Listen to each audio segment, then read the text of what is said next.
नमस्कार मित्रांनो, आज आपण अत्यंत महत्त्वाच्या विषयावर बोलणार आहोत. तरुणांनी व्यसनापासून दूर राहत आपले आरोग्य जपले पाहिजे. आजचा तरुण हा देशाचा भविष्य आहे. तरुणाच्या हातात कुटुंबाचे, समाजाचे आणि उद्याचे चित्र असते. पण आज अनेक तरुण चुकीच्या सवयी, वाईट संगत आणि व्यसनाच्या जाळ्यात अडकताना दिसतात. ही खूप चिंतेची बाब आहे. मित्रांनो, व्यसन नेमकं म्हणजे काय? ज्या गोष्टीशिवाय माणूस राहू शकत नाही आणि जी गोष्ट त्याचे शरीर, मन, जीवनावर वाईट परिणाम करते त्यालाच व्यसन म्हणतात. तंबाखू, सिगारेट, दारू, गुटखा, ड्रग्स आणि विशेष म्हणजे मोबाईलचे अतिव्यसन, गेमची अतिव्यसन ही सर्व व्यसने हळूहळू जीवन नष्ट करत असतात. कधीकधी तरुण मित्राच्या दबावामुळे किंवा मजा म्हणून एखाद्या गोष्टीची सुरुवात करतात. फक्त एकदा ट्राय कर या वाक्यामुळे अनेकाचे जीवन उद्ध्वस्त होते. सुरुवातीला मजा वाटते, पण हळूहळू ती सवय बनते आणि नंतर ती व्यसनात रूपांतर करत असते. व्यसनाचे सर्वात मोठे नुकसान म्हणजे आरोग्य बिघडणे. सिगारेट आणि तंबाखूमुळे फुफ्फुसाचे, तोंडाचे गंभीर आजार होऊ शकतात. दारूमुळे शरीर कमजोर होते, विचारशक्ती कमी होते आणि कुटुंबात ताणतणाव निर्माण होत असतो. ड्रग्ससारखी व्यसने तर माणसाचे संपूर्ण आयुष्य उद्ध्वस्त करतात. आरोग्य हीच खरी संपत्ती आहे. पैसा गमावला तर पुन्हा मिळवता येतो, पण आरोग्य एकदा खराब झाले तर ते पूर्वीसारखे मिळवणे कठीण असते. म्हणूनच तरुणांनो, आपल्या शरीराची आणि मनाची काळजी घेणे खूप आवश्यक आहे. आपण स्वतःला प्रश्न विचारायला हवा की मी माझे जीवन कशासाठी जगतो? माझे ध्येय काय आहे?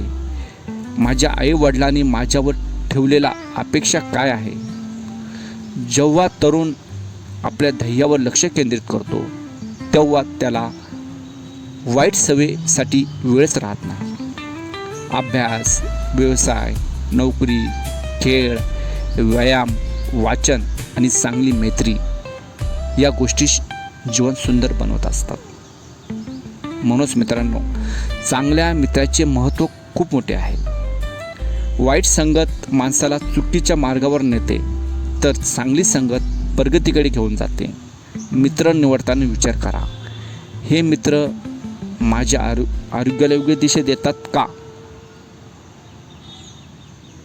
आरोग्य चांगले ठेवण्यासाठी काही सवयी खूप महत्त्वाच्या आहेत. रोज व्यायाम करा, पौष्टिक आहार घ्या, पुरेशी झोप घ्या आणि विशेष म्हणजे मोबाईलचा मर्यादित वापर करा आणि ध्यान, सकारात्मक विचार करा. तथागत गौतम बुद्ध यांनी सांगितलेलं आहे, मन शांत आणि शिस्तबद्ध ठेवण्याचा मार्ग सांगितलेला आहे. मन मजबूत असेल तर माणूस चुकीच्या गोष्टीपासून दूर राहू शकतो. ध्यान आणि जागरूकता माणसाला योग्य निर्णय घ्यायला मदत करतात. अनेक तरुण तणाव, नैराश्य किंवा अपयशामुळे व्यसनाकडे वळतात, पण समस्या सोडवण्याचा मार्ग व्यसन नाही. कुटुंबाशी बोला, मित्राशी बोला, शिक्षकांचा सल्ला घ्या किंवा स्वतःला सकारात्मक कामात गुंतवा. मित्रांनो, लक्षात ठेवा, व्यसन काही क्षणापुरती मजा देते, पण आयुष्यभरची शिक्षाही देऊ शकते. तर आरोग्य, शिक्षण आणि चांगले विचार तुम्हाला आयुष्यभर सन्मान आणि आनंद देत असते. आपल्या आईवडिलांनी आपल्यासाठी खूप कष्ट घेतलेले आहे. त्यांची स्वप्न पूर्ण करण्यासाठी जबाबदारी आपली आहे. जर आपण व्यसनाच्या आहारी गेलो तर आपले जीवनच नाही तर कुटुंबाचेही नुकसान होत असते. तरुणांनो, स्वतःला एक वचन द्या, मी कोणत्याही व्यसनाच्या आहारी जाणार नाही. मी माझे आरोग्य जपेल, चांगल्या विचारांनी जगेल आणि माझ्या कुटुंबाचे व समाजाचे नाव उज्ज्वल करेल. कारण मजबूत शरीर, शांत मन आणि चांगले आरोग्य असलेले तरुणच यशस्वी समाज निर्माण करू शकतात. शेवटी मित्रांनो, एवढंच सांगतो की व्यसनापासून दूर राहा, आरोग्य जपा, धैर्य आणि आयुष्य सुंदर बनवा. नमो बुद्धाय. जय भीम.